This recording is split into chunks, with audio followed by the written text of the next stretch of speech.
The metallic clang echoed through the palace corridors like a thunderclap, making every servant within 3 levels freeze in their tracks. Queen Vexera stood in the center of her private armory, staring down at the thing that had saved her life countless times, now lying broken across the examination table. Her ceremonial battle armor, the same armor that had been worn by 47 generations of rulers before her, was damaged in ways that made her chest tighten with something close to fear. The chest plate told the story of the battle. Deep gouges from plasma fire cut through the decorative engravings that chronicled her family's victories. The metal had bubbled and warped from heat that should have killed her. But worse than the chest plate was the left shoulder joint. It hung at an unnatural angle, connected by a single servo cable that sparked occasionally, like the armor itself was in pain.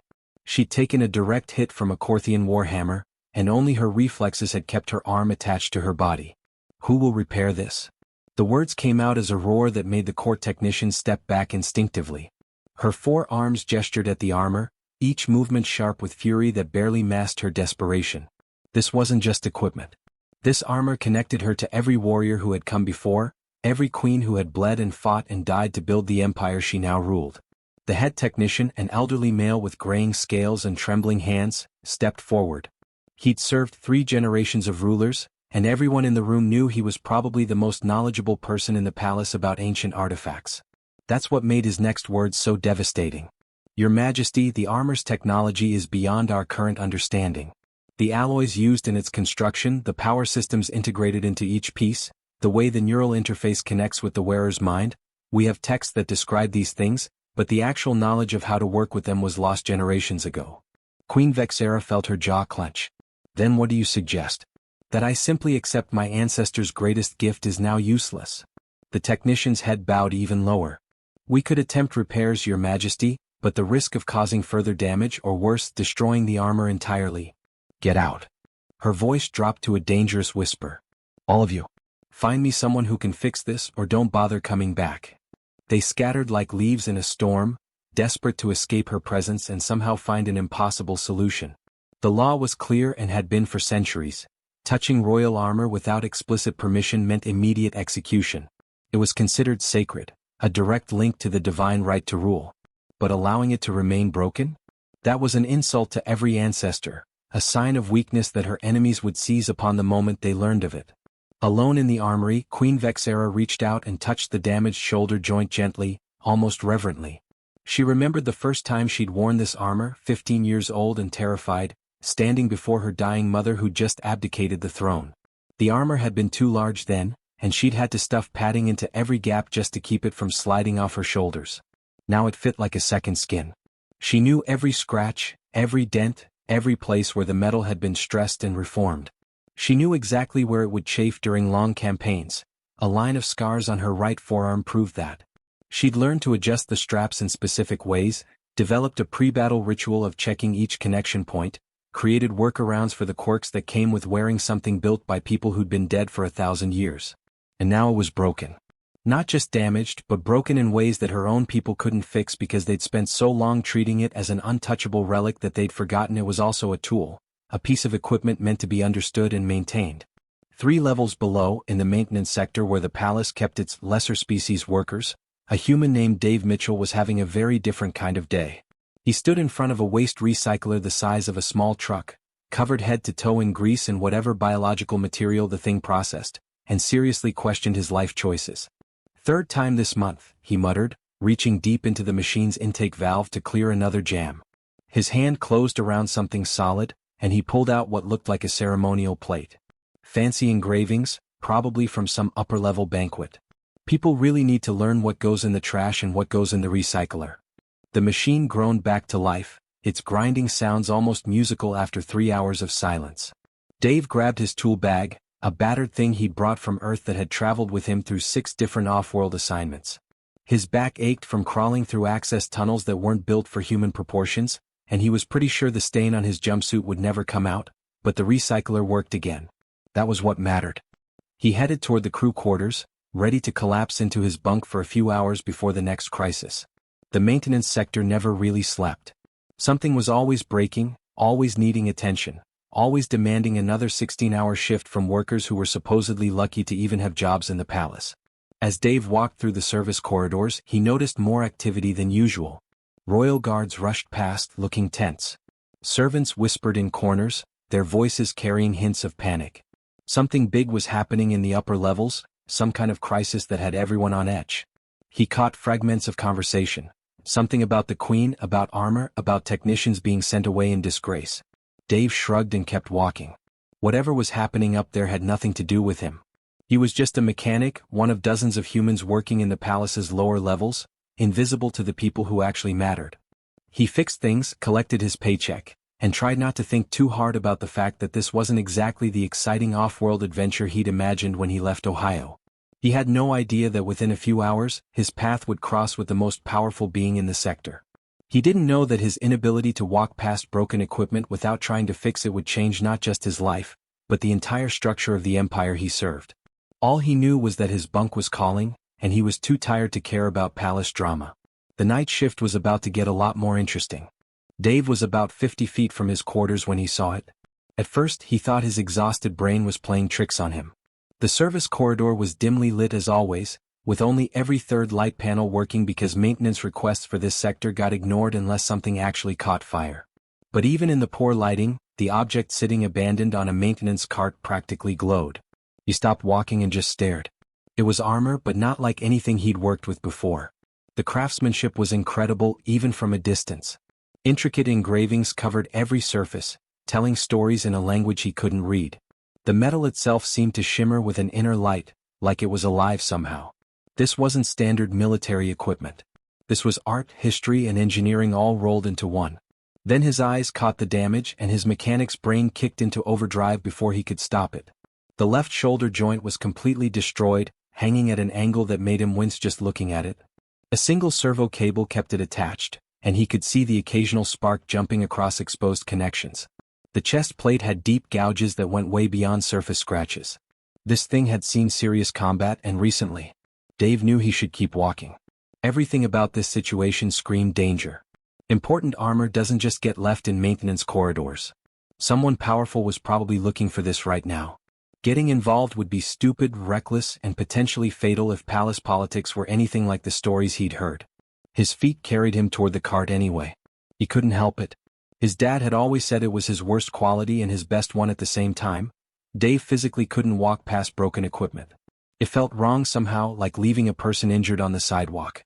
Things were meant to work, and when they didn't, they needed fixing. Simple as that. Just a quick look, he told himself, kneeling beside the cart. Figure out what's wrong, maybe see if it's even fixable. That's all. He pulled out his scanner, a beat-up device that had been with him since his first job on Mars. The readings made him whistle low. The technology was old, way older than anything currently in production, but the engineering principles were solid. Actually, they were more than solid. They were brilliant. Whoever had designed this understood how bodies moved in combat, how weight distribution affected mobility, how every piece needed to work together as a single system. The servo cable sparked again, and Dave made a decision he'd probably regret. He carefully disconnected it, then began removing the damaged shoulder joint entirely. His hands moved with practiced confidence, documenting each step in case he needed to reverse course. 1 hour turned into 2, then 3. The palace grew quiet around him as the night shift settled into routine. The shoulder joint was less complex than he'd feared. The damage looked catastrophic, but the actual mechanism followed logic he understood. Leverage, rotation, power distribution. These were universal principles. He pulled spare components from his tool bag, things he'd scavenged from other repairs and kept because you never knew when you might need a servo actuator or a reinforced bearing. Fabricating a replacement part took another hour. The maintenance shop 2 corridors over had a basic fabricator that nobody used because it was supposedly broken. Dave had fixed it 3 months ago and just never told anyone, figuring it might be useful to have access to equipment that technically didn't work. He printed the component he needed, tested it twice, then carefully installed it into the shoulder joint. The fit was perfect. The joint moved smoothly through its full range of motion, actually better than before because the new component didn't have centuries of wear and tear. Dave allowed himself a small smile. This was what he loved about mechanical work. Problems had solutions if you just paid attention and thought things through. But the chest plate was trickier. The damage had compromised the structural integrity in ways that couldn't just be patched. He studied the gouges, running his fingers along them to feel how deep they went. That's when he noticed something interesting. The damage followed natural stress lines in the material, places where the metal had been compressed and reformed countless times. This armor had seen hundreds of battles, and the wear patterns told stories. Dave pulled out his welding torch, the small precise one he used for delicate work. He reinforced the weak points first, following the stress lines and adding support where the original design had eventually failed. Then he carefully smoothed the surface, blending his repairs into the existing structure. It wouldn't look factory new, but it would hold under combat conditions. Maybe even better than original, since he'd addressed structural issues that had probably been developing for decades. As he worked, something else caught his attention. The interior of the armor showed serious wear. The padding had compressed in specific spots, creating pressure points that must have been uncomfortable, maybe even painful. The straps had been adjusted and readjusted so many times that they'd worn grooves in the wrong places. Whoever wore this had been fighting in equipment that didn't quite fit, probably for years. That bothered Dave more than the battle damage. Battle damage was expected, honorable even. But nobody should have to fight while their own equipment worked against them. He spent another hour carefully adjusting the interior fittings, repositioning padding based on the wear patterns. If someone was going to risk their life in this armor, they deserved equipment that actually protected them properly instead of causing injury through poor fit. The sky was starting to lighten outside the corridor windows by the time Dave finished. He'd been working for almost 6 hours straight, and his back screamed in protest as he stood. But the armor looked good. Really good. The repairs would hold, the mobility improvements would make a real difference, and the fit adjustments would eliminate years of chronic discomfort. He found a polishing cloth in his bag and spent a few final minutes cleaning the engravings. Centuries of grime came away, revealing details that had been hidden under layers of accumulated dirt. The stories carved into the metal became clearer, and Dave found himself wondering about the people who'd worn this armor before, the battles they'd fought, the things they'd seen. Finally, he carefully placed the armor back on the maintenance cart and rolled it toward a junction where the royal guards would definitely find it. He didn't leave a note or any sign of who'd done the work. This was just what mechanics did. You saw something broken, you fixed it, you moved on. Expecting thanks or recognition wasn't part of the job. Dave made it back to his quarters as the morning shift started stirring. He collapsed onto his bunk without even removing his boots, asleep in seconds. He dreamed about gears and servo systems and the satisfied feeling of watching broken equipment come back to life under his hands. 2 hours later, a sound woke him that would echo in his nightmares for months. It was a roar, primal and furious, filled with such raw power that it seemed to shake the walls themselves. Every human in the maintenance sector sat bolt upright, hearts pounding, instincts screaming that something very dangerous was very angry. Who fixed my armor? Dave's blood turned to ice as the pieces clicked together. The abandoned armor. The intricate engravings. The fact that it had been left in a service corridor like someone hadn't known what else to do with it.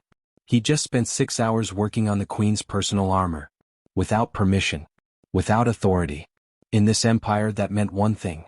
They were coming for him, and his life as a simple mechanic was over. Retraced. The guards found Dave exactly where he knew they would. He'd thought about running, maybe hiding in one of the deep maintenance tunnels where even the palace security systems didn't reach. But where would he go? This planet was the only place for 3-star systems where humans could work legally, and his ship passage contract had another 2 years on it. Running would just make things worse, if worse was even possible when you were already facing execution. So he stood in the maintenance bay, holding a wrench over a cooling unit that didn't actually need fixing, trying to keep his hands from shaking. The wrench clattered against metal, betraying his nerves despite his best efforts to look calm.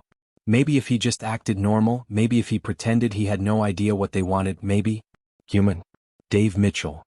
The lead guard's voice cut through his desperate thoughts like a blade. The guard was massive, even by the standards of the Queen species, with ceremonial armor that probably cost more than Dave would earn in his entire lifetime. You will come with us. Now. Dave set down the wrench carefully, wiped his hands on his already filthy jumpsuit, and nodded. His voice came out steadier than he felt. All right. Let's go. The walk through the palace felt surreal. They took him through corridors he'd only seen on maintenance diagrams, past rooms that probably housed more wealth than his entire hometown back on Earth. Other workers watched from doorways and side passages, their expressions a mix of sympathy and relief that it wasn't them being marched toward whatever fate awaited. A few of the humans he knew gave him small nods of respect, like he was going to war instead of a hearing. Maybe there wasn't much difference. Dave's mind raced through everything he'd done to the armor. Had he missed something critical? Made a repair that would fail under stress? Maybe the shoulder joint would collapse in the Queen's next battle and he'd just accidentally committed treason through incompetence.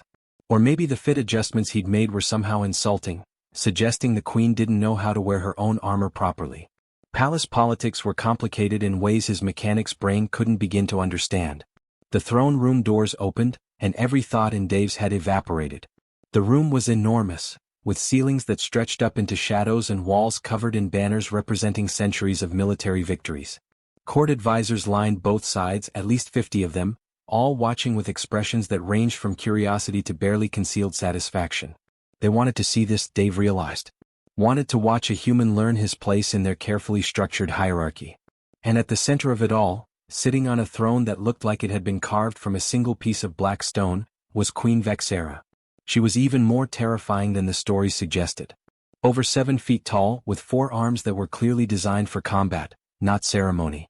Scars crossed her face and exposed arms, each one probably representing a battle that would have killed a lesser warrior. Her obsidian eyes locked onto Dave the moment he entered, and he felt like she could see straight through him, reading every thought, every fear, every desperate hope that this might somehow end without bloodshed.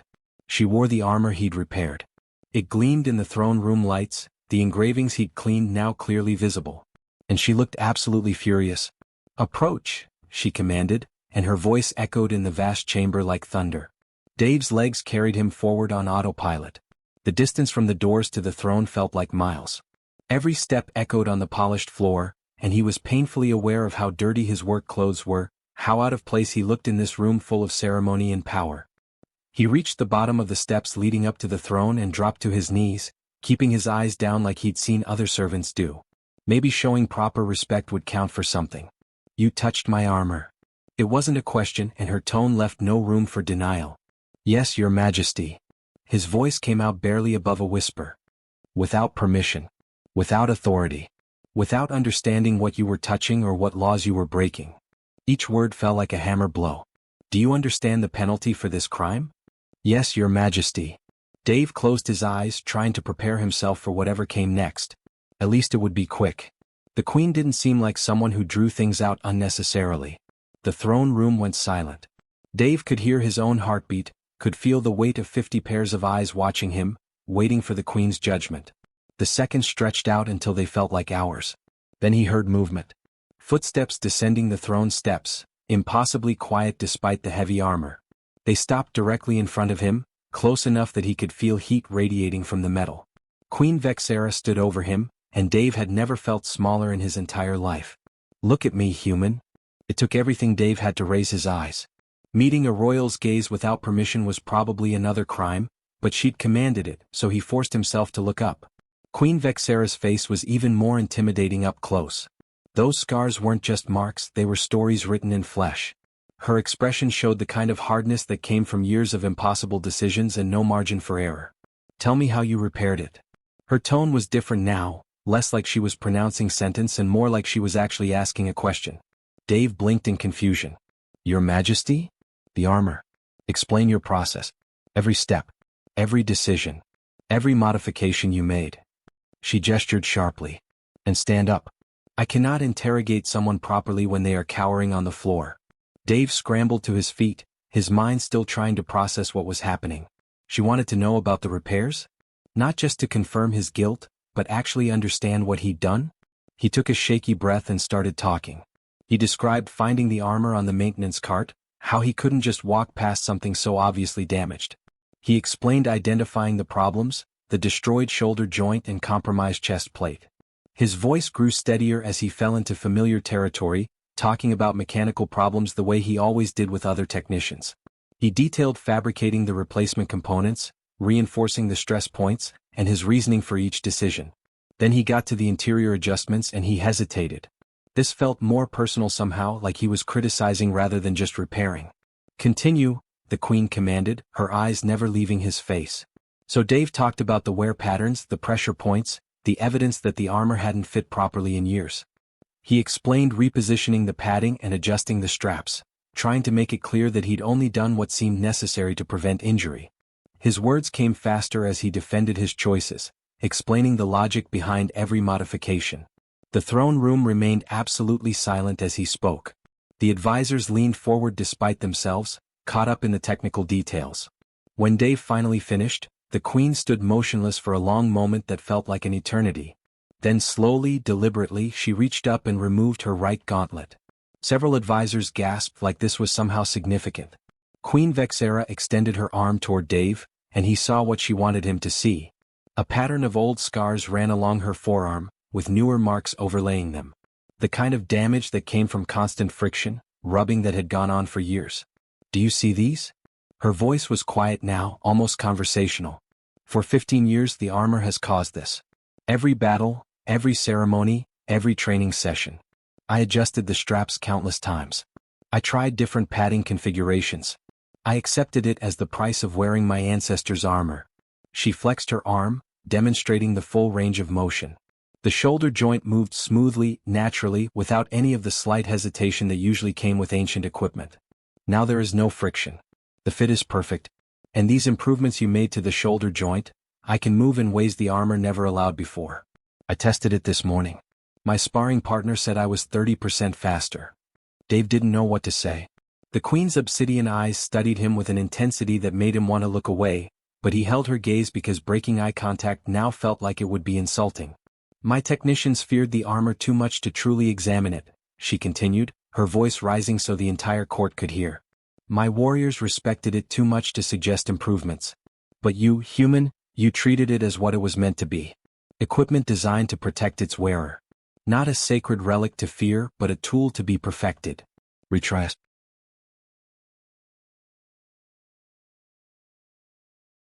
Queen Vexera turned to face her assembled court, her forearms spreading wide in a gesture of proclamation. Her voice carried to every corner of the throne room, filled with the absolute authority of someone who'd never been questioned in her life. "I offer you the position of royal armorer. You will maintain all of my personal equipment, my weapons, my armor, everything I carry into battle. Your quarters will be moved to the upper palace, the residential section reserved for my most trusted advisors. Your salary will be increased by a factor of 50. You will answer only to me, and your status within this palace will be above that of my court advisors." The reaction was immediate. Gasps echoed through the throne room like someone had just announced the world was ending. Several advisors actually stumbled backward, their faces showing shock that bordered on horror. One elderly official pressed his hand to his chest like his heart might give out. A human maintenance worker being elevated to one of the highest positions in the entire palace hierarchy? It was unthinkable.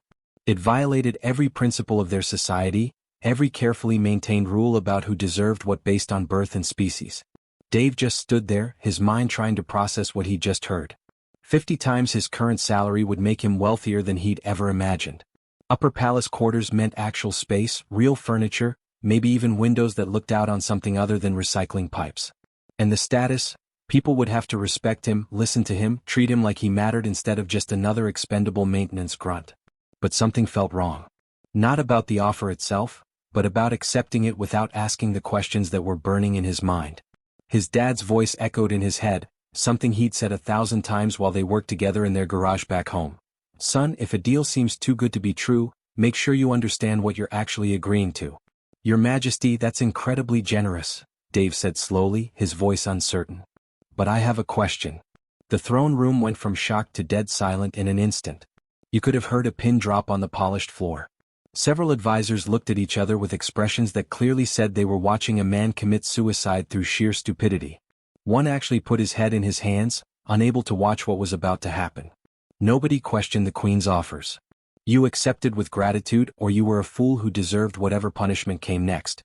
That was how things worked in this empire, how they'd always worked for as long as anyone could remember. Queen Vexera tilted her head slightly, and Dave couldn't read her expression at all. Was she offended? Amused? About to order his execution after all? Her obsidian eyes studied him with an intensity that made his skin crawl. "Speak," she said simply.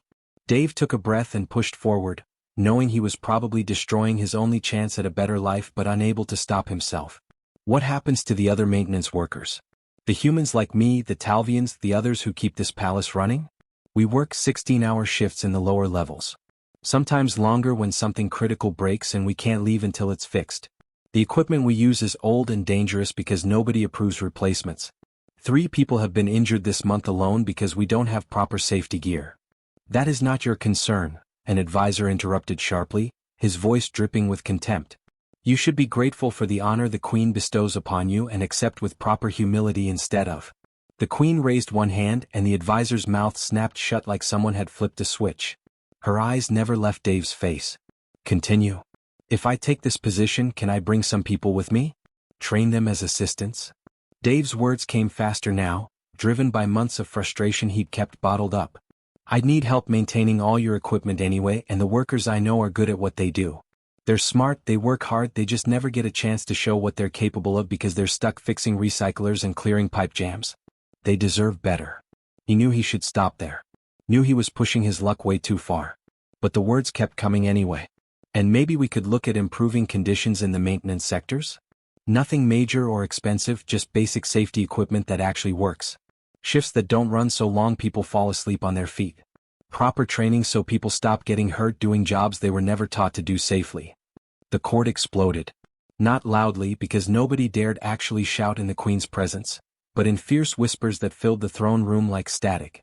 The audacity of this human, negotiating with their queen as if he had any right to make demands. Several advisors looked ready to call the guards themselves, to end this embarrassing display before it damaged the Queen's dignity further. But Queen Vexera just stood there, her forearms crossed in a posture that Dave's terrified brain couldn't interpret. Was she thinking? Preparing to pronounce his death sentence? Building up to a lecture about proper respect? The silence stretched out until Dave's nerves felt like they might snap. When she finally spoke, her voice was dangerously quiet. You would refuse the greatest honor I can bestow because you wish to advocate for waste recycler technicians? Dave swallowed hard, his throat dry as sand. But he'd come this far, and backing down now would make him a coward and a liar. Your Majesty, back on Earth, my dad ran a small repair shop. He taught me that a team is only as strong as how you treat every member. Those workers down in the maintenance levels, they keep your palace running. They're in the tunnels and crawl spaces fixing problems that nobody else even knows exist. When your water runs clean and your lights turn on and your waste systems work, that's because of them. He met her eyes directly, knowing it was probably the last bold thing he'd ever do. They deserve respect too. They deserve safety. They deserve to go home at the end of their shift without wondering if today's the day they get crushed by faulty equipment that should have been replaced years ago. Queen Vexera took a step closer, and the heat from her armor washed over Dave like standing too close to a furnace. For a terrifying moment, he was absolutely certain he'd gone too far. Her face showed nothing, gave him no hint of what she was thinking. The entire court held its breath, waiting for the explosion of royal fury that would surely come. Then she did something that shocked every single person in the throne room. She laughed. Not a cruel laugh or a mocking one, but genuine laughter that held surprise and something that almost sounded like delight. The sound echoed off the walls, and her advisors looked at each other in complete confusion and growing fear. Their queen rarely smiled. She almost never laughed. What was happening? 3 months had changed everything. The palace armory, once a dusty forgotten space that smelled like old metal and neglect, now buzzed with constant activity from sunrise to well past dark. Workbenches that hadn't been used in decades were covered with equipment in various states of repair. The air smelled like machine oil, welding flux, and the particular scent of hot metal being carefully shaped. And everywhere you looked, people were working together in ways the palace had never seen before. Dave stood at the main workbench, carefully calibrating a servo system in one of the Queen's training gauntlets. His hands moved with practiced confidence, making tiny adjustments that would mean the difference between adequate performance and perfection. Behind him, the rest of his team worked on their own projects, and the sound of their activity was like music to his ears. Beth, how's that power coupling looking? He called out without turning around. Almost there, boss, came the reply from a blonde woman hunched over a complicated piece of machinery. Beth had been working waste management systems when Dave recruited her, spending her days elbow deep in the worst jobs the palace had to offer. Now her careful attention to detail made her perfect for the delicate internal mechanisms that kept combat armor functioning. The oscillation was 0.3% off spec, but I've got it dialed in now. Across the room, a younger guy named Tyler looked up from the blade he was sharpening to proper combat standards. Dave, we've got another request. General Thane sent a message asking if we can look at his combat armor. Says his mobility's decreased by 15% over the last year and his regular technicians told him that's just normal wear. Dave grinned, the kind of smile that came from knowing you could solve a problem others had given up on. Tell him we can fit him in next week. But he waits his turn like everyone else. I don't care if he commands half the fleet. That was the thing that had surprised everyone in those first few weeks. The demand for their services had exploded beyond anything Dave had imagined. After Queen Vexera's first major battle wearing the repaired armor, word had spread through the warrior class like wildfire. She'd moved faster than her opponents expected, struck from angles that should have been impossible, and won a fight that the strategic analysts had predicted would be much closer. When asked about her improved performance, she'd credited her human armorer in the official combat report. The requests started coming in immediately. A captain here, a lieutenant there, all approaching quietly at first because openly doubting your regular technicians was politically complicated. But after each successful repair, after each improvement that made warriors more effective in combat, the trickle became a flood. Now Dave's team had a waiting list 3 weeks long, and senior officers considered it an honor to have their equipment worked on by the Royal Armorer's crew. But something else had happened too, something that Dave hadn't planned but probably should have expected. His workshop had become a place where the old rules didn't seem to apply anymore. Highborn warriors stood next to former maintenance workers, all watching as Beth explained a repair technique or Tyler demonstrated proper weapon balance. Krev, a Talvian engineer who Dave had recruited from the heating systems department, taught both humans and the Queen species about thermal management in ways that made complex concepts suddenly clear. The formal hierarchies that had defined palace life for centuries were breaking down inside the armory walls. When you were all working together to solve a mechanical problem, when you were sharing tools and expertise to get a job done right, titles didn't matter much. What mattered was whether you knew what you were doing and whether you were willing to teach others.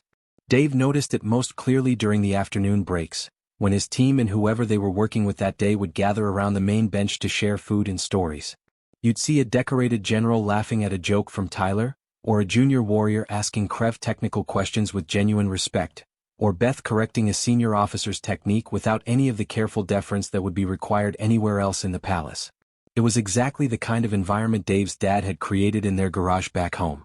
A place where skill mattered more than status, where contribution mattered more than birth, where people worked together because they shared a common purpose rather than because some hierarchy chart said they had to. Queen Vexera noticed. She'd developed a habit of visiting the armory unannounced, appearing without warning to watch her people work. She never interfered or demanded attention, just observed quietly from corners where she thought nobody would notice her.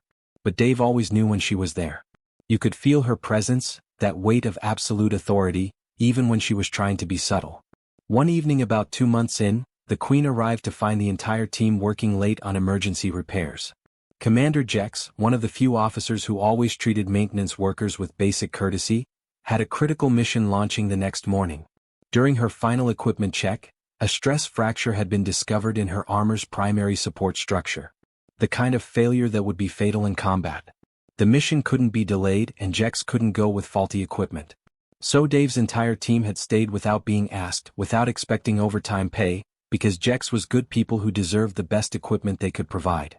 Queen Vexera stood in the doorway taking in the scene. Equipment scattered across every available surface, team members moving in practiced coordination that came from months of working together, the smell of welding and metal polish heavy in the air. Beth was fabricating replacement components while Tyler prepared the damaged section for repair. Krev was running stress calculations to verify their approach would hold under combat conditions. And Dave was coordinating it all, moving between stations to check progress and offer guidance. Your Majesty. Dave looked up, surprise evident on his grease-smeared face. We didn't expect you tonight. Clearly. She surveyed the organized chaos around her. The mission is important, but I did not order you to work through the night. Tyler didn't even look up from his welding, his voice muffled by his safety mask. You didn't have to, ma'am. Commander Jex always says thank you when we maintain her gear. Always treats us like we matter. We wanted to make sure she had the best equipment we could give her for tomorrow. The Queen went quiet for a long moment, her obsidian eyes moving from person to person, taking in details that most rulers would never notice. Then she did something that made everyone stop working and stare. She moved to an empty workbench, removed her gauntlets with careful deliberation, and picked up a polishing cloth. Show me what needs to be done, she said simply. I will assist. For the next 3 hours, the Queen of the Realm worked alongside her royal armorer and his team. She listened as Dave explained his philosophy, that every person who risked their life in combat deserved equipment maintained with genuine care and respect, not just adequate service. She watched Beth correct Tyler's technique with friendly teasing that would have been unthinkable anywhere else in the palace. She saw Krev share a design improvement with the younger workers, knowledge flowing freely without regard for species or rank. She observed the whole team functioning like a family rather than a hierarchy, and she understood something fundamental was happening in this armory. When Commander Jex's armor was finally ready, gleaming and improved beyond its original specifications, the Queen called for everyone's attention. Dave's team gathered around, tired but satisfied with their work. "I have observed something in this armory that exists nowhere else in my palace," Queen Vexera said, her voice carrying weight but also something softer. "Here, skill matters more than birth. Contribution matters more than title. Knowledge is shared freely rather than hoarded as power. You have built something rare, a place where beings work together because they choose to, not because ranks demand it." She looked directly at Dave and he saw approval in her expression. "When I elevated you, my advisors called it a mistake. They said a human maintenance worker could never understand our ways, could never earn the respect of warriors. They were correct, you do not understand our ways.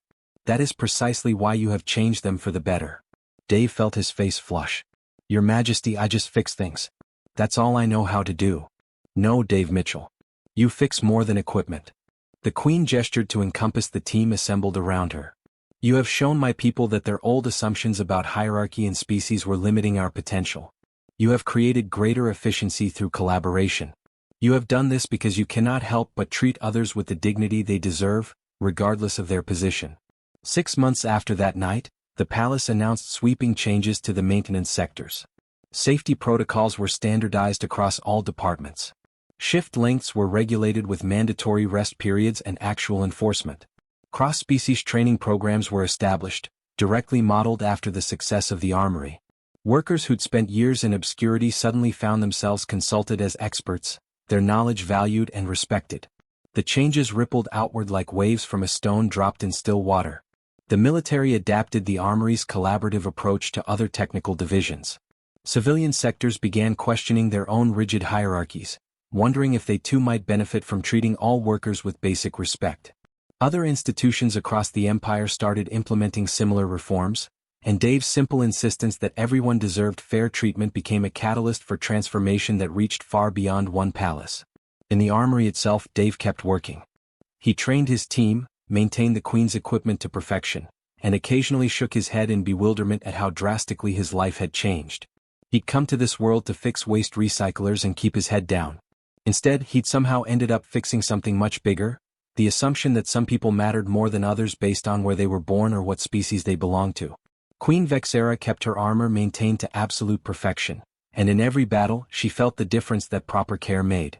The mobility improvements, the perfect fit, the knowledge that every piece of her equipment had been checked and rechecked by people who genuinely cared about keeping her safe. But more than that, she felt the change in her palace, her military, her entire realm. Efficiency increased. Innovation accelerated. Morale improved across every level of society. All because one human mechanic had looked at broken armor and thought, "I can fix that." And then, because he was human, he decided that everything else that was broken, the unfair working conditions, the rigid hierarchies, the assumption that some lives mattered less than others, deserved fixing too. Late one night, as Dave was closing up the armory after another long day, he found the Queen standing in the doorway. She'd removed her armor and stood in simple training clothes, looking more like a warrior than a monarch. "Thank you," she said simply.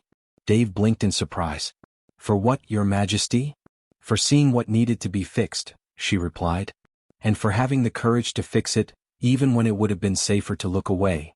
She left before Dave could respond, disappearing into the palace corridors like a shadow. Dave stood alone in the armory, surrounded by the tools and equipment that had become his whole world, and smiled. His dad would have been proud. Not because his son had become important or wealthy, but because he'd stayed true to the simple principle they'd always followed in that garage back in Ohio. Treat people right. Fix what's broken. Leave things better than you found them. Everything else would follow. Retry. Claude can make mistakes. Please double-check responses.